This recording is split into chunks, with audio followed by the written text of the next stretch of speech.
Myself, Dr. Abha Kumari. In this video, I am going to teach you International Marketing Information System. Meaning, Marketing Information System is a management information system designed to support marketing decision making. That means, Marketing Information System वो system है जो किसी भी business के management में decision लेने के लिए हेल्पफुल होती है, उसे सपोर्ट करती है. किसके थ्रू? इंफॉर्मेशन सिस्टम के through. In simple word, an organised collection of telecommunication equipment, computer hardware and software data and personal design to capture, store, update, manipulate, analyze and immediately display information about worldwide business activity. That means वो सभी business activity जो कि world wide में हो रही है किसी भी ऑर्गेनाइजेशन में, वो सारे इनपुट जो टेलीकम्युनिकेशन हो, वो टेलीकम्युनिकेशन इक्विपमेंट हो, computer hardware, software data, personal design को कैप्चर करे, स्टोर करे, अपडेट करे, मैनिपुलेट करे, एनालाइज करे और टाइम टू टाइम इमीडिएटली उसको डिस्प्ले करे, जिस इंफॉर्मेशन के थ्रू कोई भी बिजनेस अपने मैनेजमेंट में अच्छे से डिसीजन ले सके, ताकि वो इंटरनेशनल लेवल पर अपने आप को मार्केटिंग का बेस्ट प्लेयर प्रूव कर सके. Now the objective of International Marketing Information System. What is the main objective? Objective यानी उद्देश्य. किसी भी मार्केटिंग सिस्टम का एक पर्सनल ऑब्जेक्टिव होती है और वो ऑब्जेक्टिव को फुलफिल करने के लिए ही वो काम करती है. तो सबसे पहला ऑब्जेक्टिव होगा इंफॉर्मेशन सिस्टम का कि डेवलप न्यू प्रोडक्ट को डेवलपमेंट करना होगा, इम्प्रूव एग्जिस्टिंग प्रोडक्ट, और जिस प्रोडक्ट अभी एग्जिस्टिंग प्रोडक्ट है जिसमें हम बिजनेस कर रहे हैं उसमें इम्प्रूवमेंट लाना होगा. Make changes in promotion price and distribution strategies and tactics. हमें अपने प्रमोशन मिक्स में प्राइस एंड डिस्ट्रीब्यूशन से रिलेटेड स्ट्रैटेजीज और अपने टैक्टिक्स को हम चेंजेस ला सकते हैं. किसके हेल्प से? इंफॉर्मेशन सिस्टम के हेल्प से. Now the next point, things to be reduced uncertainty. Business में अनसर्टेनिटी रहती है, nobody can know what will be happen in the future. तो वो जो अनसर्टेनिटी है उसे कहीं ना कहीं ये रिड्यूस करती है. इंफॉर्मेशन सिस्टम के थ्रू हम पहले से ही अपने इंफॉर्मेशन को गैदर किए हुए रहते हैं, जिससे कि अनसर्टेनिटी को हम कम कर सकते हैं, रिड्यूस कर सकते हैं. Now the next, understand past and pre historical event. हमें सिर्फ प्रेजेंट और फ्यूचर के ही देखना तो अच्छी बात है, हमें प्रेजेंट को देखना चाहिए और फ्यूचर के काम करना चाहिए, लेकिन हमें अपने पास्ट और हिस्टोरिकल इवेंट को भी एनालाइज करना चाहिए, ताकि उसके हेल्प से ही हम अपने आप के फ्यूचर को सेव कर सकेंगे. ना the next, forecasting future event. फिर हमें फॉरकास्ट करना होगा ताकि हम अपने फ्यूचर इवेंट को अच्छे से फॉरकास्ट करें और हम रेडी रहें अपने इंटरनेशनल बिजनेस इन्वायरमेंट को कंट्रोल करने के लिए. ना the next is current affairs. Current affairs हमें बिल्कुल अपडेट रहना होगा ताकि हम फास्ट मूवर हो सके. ना the next topic of this video is international और global marketing environment.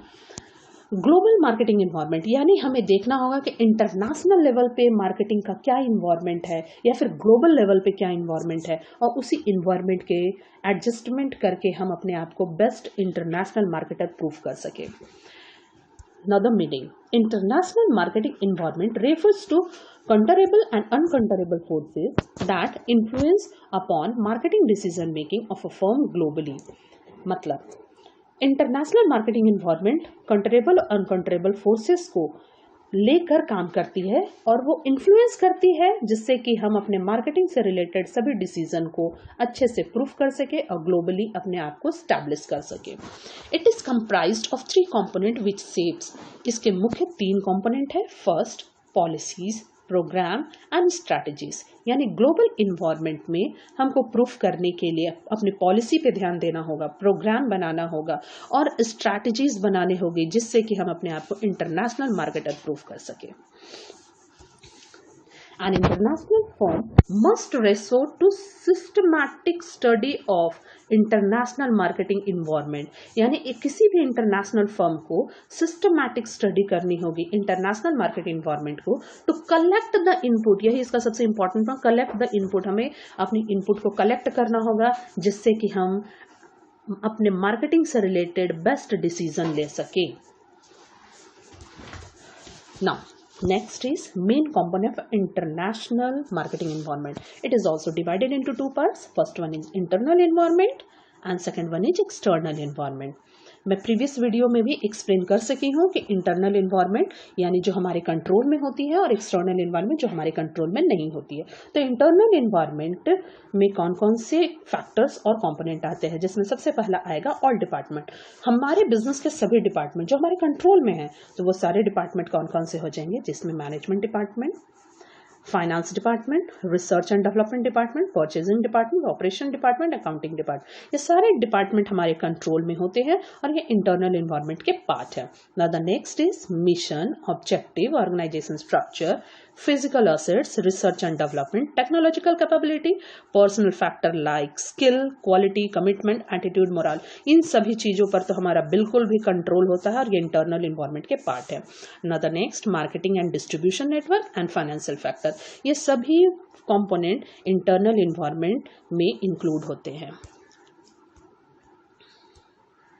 Now the external environment. External environment also divided into two parts, micro environment and macro environment. मैं clearly ये बताना चाहूँगी कि micro environment वो environment जो हमसे directly related हैं, लेकिन वो भी uncontrollable factor हैं। अब macro environment that means वो हमसे indirectly related है।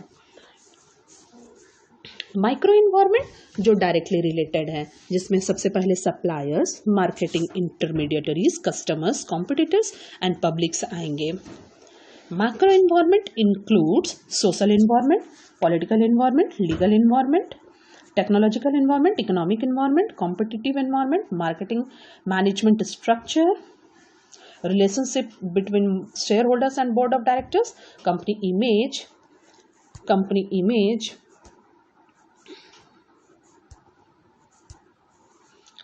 इमेज एंड ब्रांड इक्विटी, ये मार्केट मैक्रो इन्वायरमेंट के पार्ट हो जाते हैं। नाउ माइक्रो इन्वायरमेंट में सबसे पहला पॉइंट आता है सोशल एंड कल्चरल इन्वायरमेंट। अगर हम international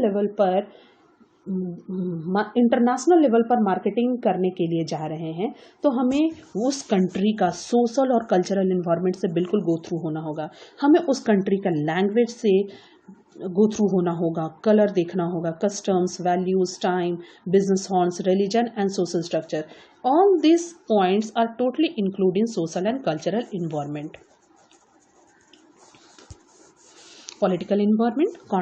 Political environment includes contract for supply and delivery of goods and services, the registration and information of trademark, brand name and labeling, patent, marketing communications, pricing, product safety, environment issues, political stability, monetary circumstances, and trading blocks and agreements. Legal environment यानी अगर हम international level पर business करने गए हैं या marketing करने गए, तो हमें उस कंट्री का लीगल सिस्टम से गो थ्रू होना होगा, जानना होगा कि उस कंपनी का रूल्स एंड रेगुलेशंस क्या है।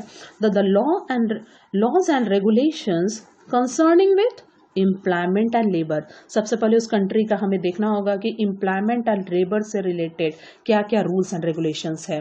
Next, access to legal system by foreigners के लिए क्या लीगल सिस्टम है, legislation systems, rules and law and environment protections, हमें देखना होगा कि उस कंट्री का इन्वायरमेंट प्रोटेक्शन से रिलेटेड क्या क्या रूल्स एंड रेगुलेशंस हैं। Next, technological environment. It includes technological development, marketing intelligence system, research and development. Now the economic environment. Economic environment consists economic conditions, economic policy and economic system. It includes national income, GDP, industrial structure, currency floating, demand patterns, balance of payment, economic base, rate of economic growth, occupational pattern and state of inflations.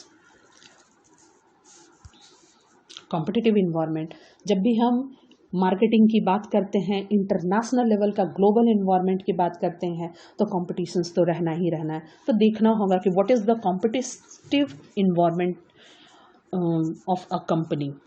तो देखना होगा सबसे पहले nature of the competition, किस level का, किस nature का competitions होते हैं, प्लेयर्स ऑफ द कॉम्पिटिशन्स, हमारे जो कॉम्पिटिटर है वो किस लेवल के प्लेयर्स हैं, strategical weapons used by the participants, हमारे जो कॉम्पिटिटर है वो किस तरह के स्ट्रैटेजिकल वेपन्स यूज करते हैं, तो हमें भी उनके आगे बढ़कर वो वेपन को यूज करना होगा। Thereafter competitions regulations, competition strategies, competitors objective, competitors reactions patterns understand the competitor strength and weaknesses. That means हमें देखना होगा कि हमारे जो कॉम्पिटिटर्स हैं उनका regulation, strategies, objective, reaction pattern और स्ट्रेंथ्स एंड वीकनेसेस क्या है, उसी के अकॉर्डिंग हम अपने आप को अपग्रेड करके हम अपने आप को मार्केटिंग लेवल पे बेस्ट प्लेयर प्रूव कर सकते हैं। Next the geographical environment. Geographical environment includes geographical conditions. हम जिस कंट्री में मार्केटिंग करने गए हैं वहाँ का हम जोग्राफिकल कंडीशंस देखना होगा। Geographical characteristics of the people, वहाँ के पीपल का कैरेक्टरिस्टिक्स को देखना होगा कि उनका जोग्राफी कितना उनको सूट करता है। Customer taste and the product, वहाँ के जो पीपल हैं उनका क्या टेस्ट है, उनके टेस्ट के अकॉर्डिंग ही अपने प्रोडक्ट को डेवलप करेंगे। Geographical characteristics of the market, attitude of the host country, हमारी जो कंट्री है जिसमें हम बिजनेस करने गए वो होस्ट कंट्री के एटीट्यूड को भी हमें जानकारी होनी चाहिए। Now the last point is what, potentials for the growth. फिर हमें देखना होगा कि हमारी पोटेंशियलिटी कितनी है ग्रोथ करने की। इंटरनेशनल लेवल पे, ग्लोबल लेवल पे हम अपने आप को कितना बेस्ट प्लेयर प्रूव कर सकते हैं। Now 21st century way of global marketing. अगर हम 21st सेंचुरी की बात करते हैं तो ग्लोबल मार्केटिंग में हमें यही सारे ये 3 जो मेन कंपोनेंट है इस पर हमें फोकस करनी होगी और इसी के थ्रू हमें अपने मार्केटिंग प्रोसेस और एक्टिविटी को आगे बढ़ाना होगा। हमें ध्यान देना होगा न कि ट्रेडिशनल मार्केटिंग पे, बल्कि हमें ध्यान देना होगा सोशल मार्केटिंग या वायरल मार्केटिंग। यानी आज के डेट में सोशल मीडिया पे लोग बहुत ज़्यादा अपना टाइम देते हैं, तो हमें अपने सोशल मीडिया पर अपडेट करना होगा, वहाँ मार्केटिंग करना होगा जैसे सोशल मार्केटिंग या वायरल मार्केटिंग करते हैं। नेक्स्ट इज रिलेशनशिप मार्केटिंग, हमें अपने कस्टमर के साथ रिलेशनशिप डेवलप करना होगा। और at last but not the least, green marketing and environmental marketing, ecological marketing, यानी हमारे प्रोडक्ट में, हमारे मार्केटिंग सिस्टम में कहीं ना कहीं हमारे इन्वायरमेंटल प्रोटेक्शंस और ग्रीन मार्केटिंग का इनपुट होना चाहिए और वो इकोलॉजिकल मार्केटिंग से कंसेप्ट में क्लियर हो जानी चाहिए, जिससे कि इंटरनेशनल लेवल पर हम अपने आप को प्रूफ कर सके और हम इंटरनेशनल मार्केटिंग इन्वायरमेंट में अपने आप को एडजस्ट कर सके। Thank you. मैं नेक्स्ट वीडियो में आपको इंटरनेशनल मार्केटिंग सेगमेंटेशन से गो थ्रू करवाऊंगी।